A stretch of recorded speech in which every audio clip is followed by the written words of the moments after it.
Kita akan masuk ke pembahasan berikutnya, yaitu 5.3, yaitu kita akan berbicara mengenai strategi-strategi untuk memitigate sebuah resiko dari portofolio. Nah, resiko dari portofolio yang dimaksud ini itu adalah perubahan yield rate.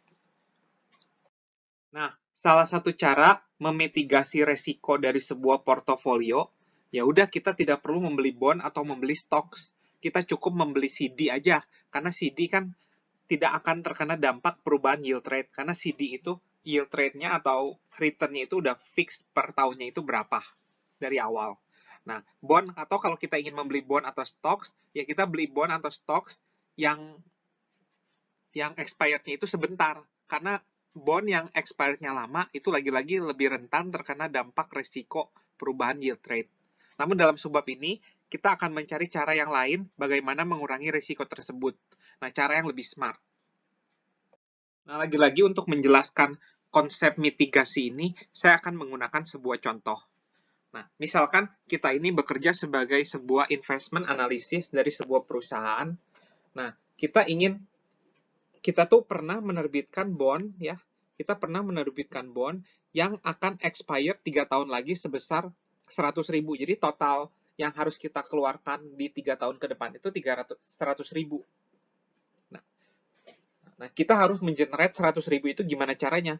Sedangkan si perusahaan itu hanya memberi kita uang sekitar 94.000 yang harus kita investasikan supaya kita bisa mendapatkan 100.000 dalam 3 tahun ke depan. Option pertama, ya, misalkan ada sebuah CD yang expired-nya itu, yang kontraknya itu 3 tahun, dan selama 3 tahun itu, per tahunnya itu bunganya itu adalah 1% APR.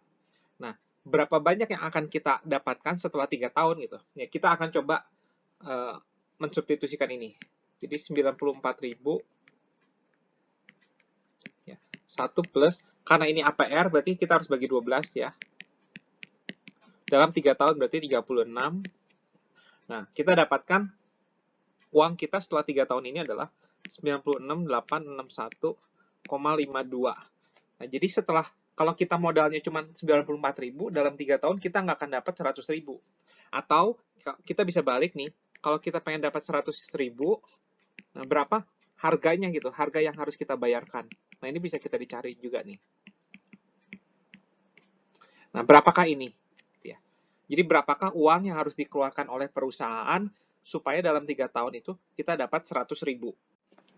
Nah, hasilnya adalah 97.045,77.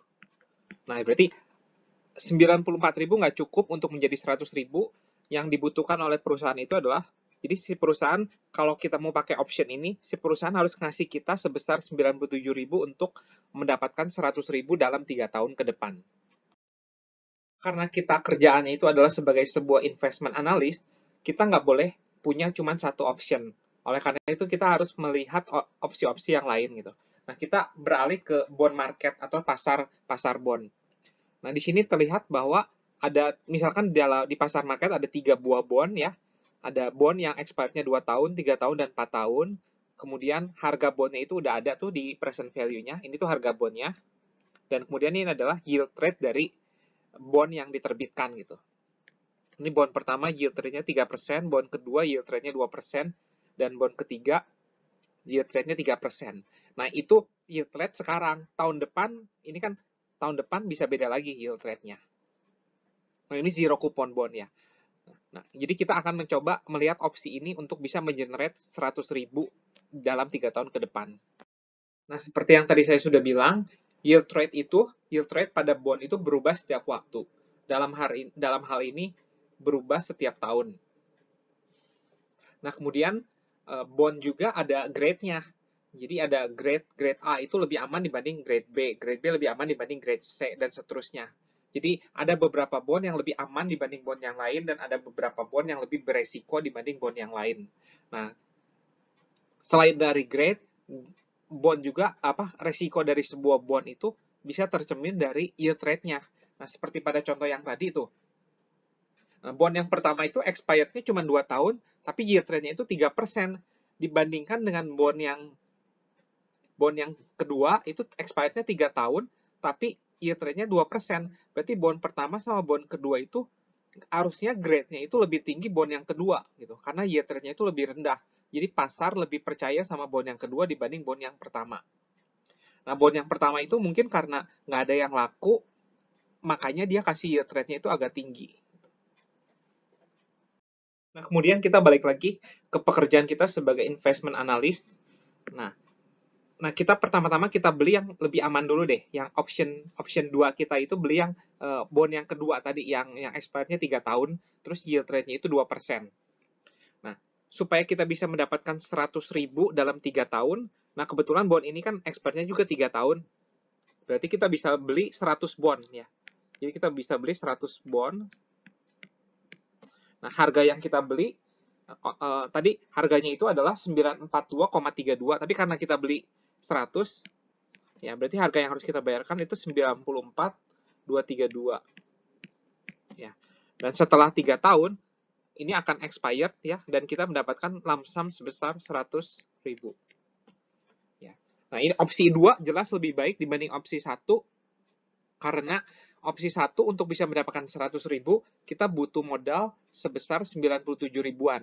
Tapi untuk opsi 2 ini kita butuh modalnya cuma 94.232, dalam 3 tahun kita dapatkan 100.000.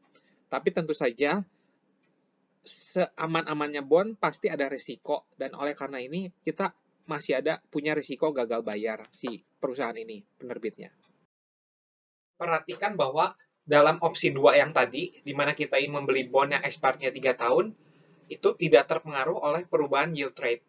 Jadi seandainya dalam 1 tahun, belum 3 tahun, baru 1 tahun ke depan, yield rate-nya itu turun atau naik, itu tidak ada masalah buat kita, karena kita tidak memperjualbelikan bond tersebut.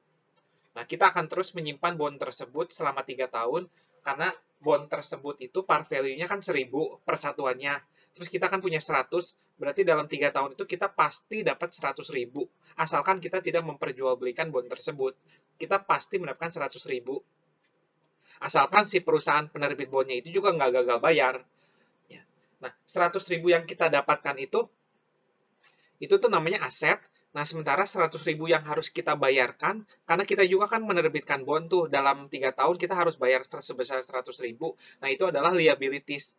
Nah, jika aset dan liabilitiesnya itu sama, ya, nah, itu dinamakan, istilahnya itu cash flow matching. Ya, di sini ada istilahnya. Nah, ini cash flow matching. Nah, kemudian ada definisi berikutnya, yaitu immunized portfolio atau portofolio yang terimunisasi. Itu adalah portofolio yang terproteksi terhadap perubahan yield rate. Nah, opsi 2 itu tadi itu adalah termasuk portofolio yang terimunisasi, karena mau yield rate-nya berubah pun, kita pasti akan mendapatkan 100.000 dalam 3 tahun ke depan.